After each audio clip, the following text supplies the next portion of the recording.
Co-presented by Vimal. बोलो जुबान केसरी.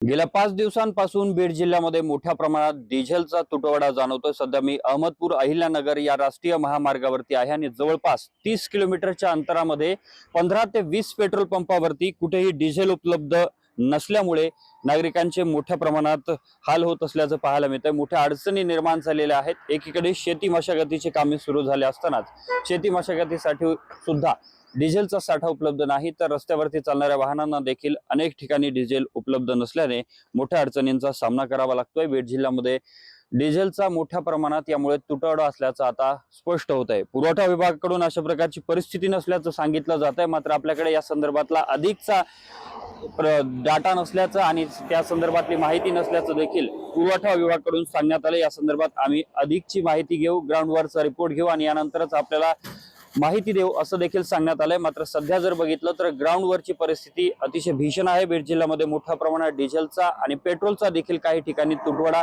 जाणवत आहे. गेल्या 5 दिवसांपासून बीड जिल्ह्यामध्ये ही परिस्थिती आहे.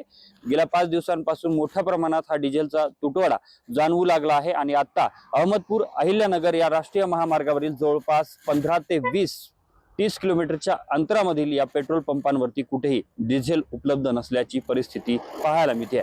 कॅमेरा पर्सन प्रमोद रोमनसह मी Ashok Kalkute, TV9 Marathi, Beed. Co-presented by Vimal.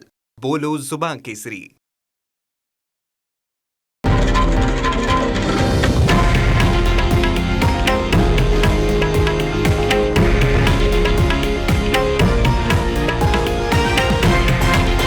हे आहे देशातील नंबर 1 न्यूज नेटवर्क आणि आपण पाहत आहात TV9 मराठी, एकमेव.